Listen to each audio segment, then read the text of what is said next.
నమస్కారం, అప్టెక్ జాబ్స్కి స్వాగతం. నేను మీ వివేక్. మామూలుగా వర్షాకాలంలో ఏంటిది సహజం అంటే నార్మల్గా జరిగేది ఏంటి వర్షాకాలంలో? ఆబ్వియస్గా ఒకటి వర్షాలు పడడం, రెండు రోడ్లంతా కూడా జలమయం అయిపోవడం. జోక్స్ పార్ట్, వర్షాకాలంలో వర్షాలు కామన్గా పడుతూనే ఉంటాయి, దాంట్లో ప్రాబ్లం కాదు. కానీ వర్షాలు పడాలంటే ముందు మబ్బులు ఫామ్ అవ్వాలి కదా. సో ఈ మబ్బులు ఎప్పుడైతే బాగా నల్లగా కారు మబ్బుల్లాగా కమ్మేస్తాయో అప్పుడు ఇంజనరల్గా జరిగేది ఏంటిది? ఉరుములు మెరుపులు వస్తూ ఉంటాయి, రైట్? సో ఇంజనరల్గా ఈ మెరుపులు వచ్చినప్పుడు మనం జాగ్రత్తగా గమనిస్తే ఈ లైట్నింగ్ ఇవన్నీ వచ్చినప్పుడు ఒక మబ్బు ఇంకో మబ్బుతో ఢీకొన్నప్పుడు, లేదు ఇంజనరల్గా ఒక మబ్బు నుంచి భూమిపైకి ఒక మెరుపు రావడం లేదా పిడుగు రావడం, రైట్? ఇది అందరూ చూసుంటారు. కానీ ఎప్పుడైనా ఒక మెరుపు మబ్బుల నుంచి పైకి ఉల్టా అంతరిక్షంలోకి వెళ్ళడం ఎప్పుడైనా విన్నారా? లేదా ఎప్పుడైనా చూసారా అలా ఎవరైనా చెప్పడం దట్ అరే మెరుపు మామూలుగా కిందకు వస్తుంది కదా, నేను మెరుపు పైకి వెళ్ళడం చూశాను రా అంతరిక్షంలోకి అని? ఎప్పుడు వినలేదో చూడలేదా? Nothing to worry, because there is something like that which is called as gigantic jets. కొంతమంది దీన్ని జైజాంటిక్ జెట్స్ అంటారు, కొంతమంది దీన్ని గైగాంటిక్ జెట్స్ అంటారు, కొంతమంది గైజాంటిక్ జెట్స్ అంటారు. అగైన్ తెలుసు కదా మీకు ఆంగ్ల భాషకు సంబంధించి వాళ్ళు ఎప్పుడు కావాలనుకుంటే అలా నియమాలు మార్చేస్తారు. ఒకప్పుడు జైజాంటిక్ అన్నారు, ఇప్పుడు దాన్నే జిజాంటిక్ అనకుండా గైగాంటిక్ అన్నారు. What ever beat, end of the day మనం ఈ వీడియోలో తెలుసుకోవాల్సింది ఏంటంటే అసలు ఈ గైగాంటిక్ జెట్స్ అంటే ఏంటి, అవి ఎంతవరకు ఒక ప్రామినెంట్ థింగ్ అని. ఇక్కడ మనం జాగ్రత్తగా గమనిస్తే the first and very important interesting thing, ఈ గైగాంటిక్ జెట్స్ అనేది 21st సెంచరీలోనే ఐడెంటిఫై చేశారు. బ్లాక్ హోల్ ఉందన్న సంగతి, బ్లాక్ హోల్ని నిజంగా ఐడెంటిఫై చేయకముందు చాలా సంవత్సరాల క్రితమే బ్లాక్ హోల్ అనేది ఉంటుంది అని ఐడెంటిఫై చేశారు. కానీ గైగాంటిక్ జెట్స్కి సంబంధించి 21st సెంచరీలోనే డిస్కవరీ జరిగింది. గైగాంటిక్ జెట్స్ గురించి మనం ఖచ్చితంగా తెలుసుకుందాం. But before going that just look at this beautiful picture. So ఇక్కడ మీరు జాగ్రత్తగా గమనిస్తే చాలా మంది అనుకుంటారు నేల మీద నుంచి అవి వెళ్తున్నాయి అనుకుంటారు. నో, అది నేల మీద నుంచి వెళ్ళట్లేదు, మబ్బులు క్లౌడ్స్ నుంచి పైకి వెళ్ళిపోతున్నాయి. మామూలుగా లైటింగ్ క్లౌడ్స్ నుంచి కిందకి రావాలి, కానీ ఇప్పుడు క్లౌడ్స్ నుంచి అది పైకి వెళ్ళిపోతుంది. That's the beauty of the gigantic jets. మరి ఇంకెందుకు ఆలస్యం, let's get to know the details of it. First and foremost అసలు గైగాంటిక్ జెట్స్ గురించి మనం ఎందుకు తెలుసుకుంటున్నాం?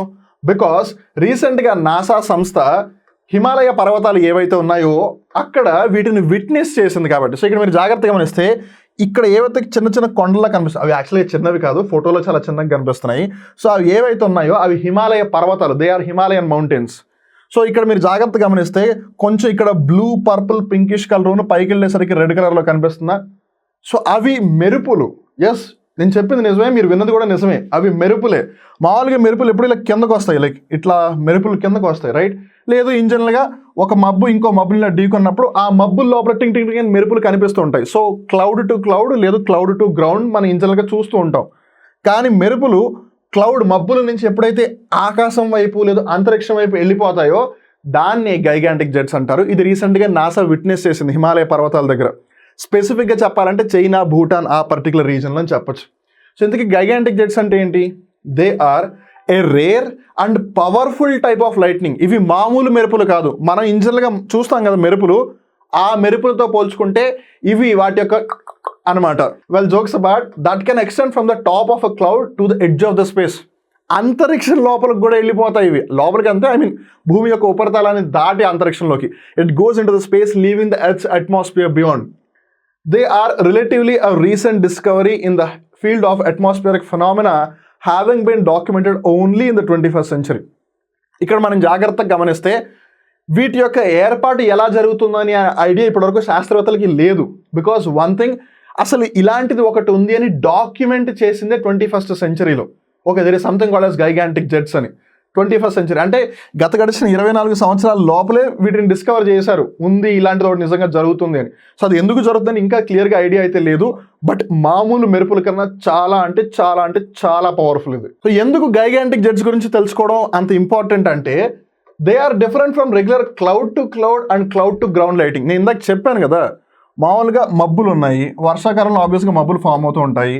మబ్బులు ఒకదాన్ని ఒకటి ఢీకొన్నప్పుడు కొన్నిసార్లు టింగ్ టింగ్ టింగ్ టింగ్ టింగ్ టింగ్ అని ఆ మబ్బుల్లో మనం మెరుపులను చూడొచ్చు, రైట్? కొన్నిసార్లు అదే మెరుపు కింద గ్రౌండ్ టచ్ అవుతుంది, రైట్? సో ఈ క్లౌడ్ టు క్లౌడ్ కానీ క్లౌడ్ టు గ్రౌండ్ కానీ మనం ఇంజనరల్గా చూసే ఉంటాం. బట్ ఇది ఎందుకు డిఫరెంట్? బికాస్ ఆ మెరుపు కిందకి రావట్లేదు, ఆ మెరుపు ఉల్టా పైకి వెళ్ళిపోతుంది. That is the important part. The bottoms of the gigantic jets look similar to the blue jets while the tops look similar to the red sprites. So ఇక్కడ మనం జాగ్రత్తగా గమనిస్తే నేను ఇందాక చెప్పాను కదా, సో ఈ పార్ట్ ఏదైతే ఉందో కొంచెం బ్లూయిష్ పర్పుల్ కలర్లో ఉంది అని. సో వాటిల్ని బ్లూ జెట్స్ అని పిలుస్తారు ఈ పర్టికులర్ పార్ట్స్ని. కానీ పైకి వెళ్ళే కొద్దీ మీరు జాగ్రత్తగా గమనిస్తే ఈ పర్టికులర్ ప్లేస్లో అవి రెడ్ కలర్లో ఉంటాయి కదా, వాటిల్ని రెడ్ స్ప్రైట్స్ అని పిలుస్తారు. So gigantic jets are made up of blue jets and red sprites. So అలా అనమాట.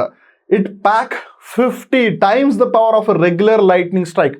ఒక మామూలు మెరుపుకి ఎంతైతే శక్తి ఉంటుందో దానికి ఇందాక అని అన్నాను కదా, అది ఎంత అంటే అట్లీస్ట్ 50 times, 50 రెట్లు. మామూలుగా ఒక మెరుపుతోనే ఎన్నో దేశాలని, చిన్న చిన్న దేశాలని కొన్ని సంవత్సరాల పాటు ఎనర్జీ సప్లై చేసేంత ఎనర్జీ ఒక మెరుపులో ఉంటుంది అని చెప్తూ ఉంటారు.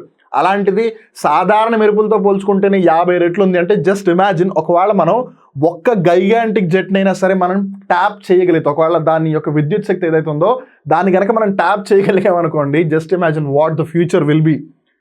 And it can travel as high as 80 kilometers above the earth surface. భూమి యొక్క ఉపరితలాన్ని దాటేసి 80 kilometers దూరం వెళ్ళగలది. అంటే దాని అర్థం ఏంటి, అది అంతరిక్షం లోపలికి వెళ్ళిపోతుంది అది. So what are that you can see over here. మీకు ఇక్కడ అది ఆగిపోయినట్టు అనిపించిన actually it's going beyond the earth surface. 80 kilometers అంత ఆషామాషి విషయం కాదు. ఎందుకు అని అంటే మనం గ్రౌండ్ లెవెల్ నుంచి కన్సిడర్ చేస్తే జస్ట్ 10 to 15 kilometers పైకి వెళ్తేనే ట్రోపోస్ఫియర్ అయిపోతుంది, ట్రోపో ఆవరణ అయిపోతుంది 10-15 kilometers లోపలే. అండ్ 20 kilometers నుంచి 50 kilometers లోపలే స్ట్రాటో ఆవరణం కూడా అయిపోతుంది. స్ట్రాటో లేయర్, ఆ ఓజోన్ పొర ఉంది చూసారా, ఆ ఓజోన్ పొర స్ట్రాటోస్ఫియర్, స్ట్రాటో ఆవరణం లోపలే ఉంది అరౌండ్ 20 to 25 kilometers రేంజ్లో. మనం దానికి డబుల్ మాట్లాడుతున్నాం 80 kilometers. అంటే మనం అయోనోస్ఫియర్ ఆ పర్టికులర్ రీజన్ గురించి మాట్లాడుతున్నాము.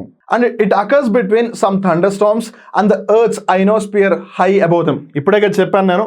So troposphere, stratosphere, mesosphere, thermosphere. ఈ థర్మోస్ఫియర్ని అయోనోస్ఫియర్ కూడా అంటారు. And then comes the ఎగ్జోస్ఫియర్.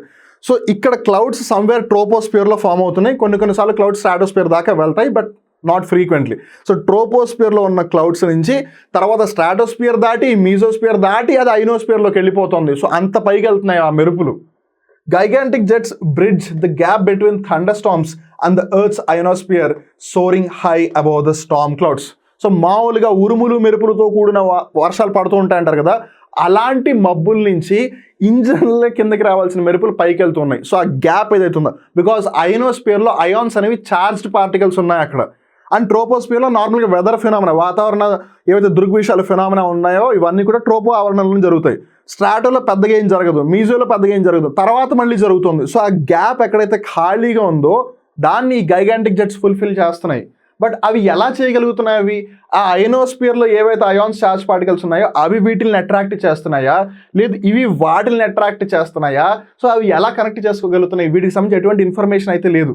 But it's a beautiful phenomena that is taking place with respect to the climate that we can see.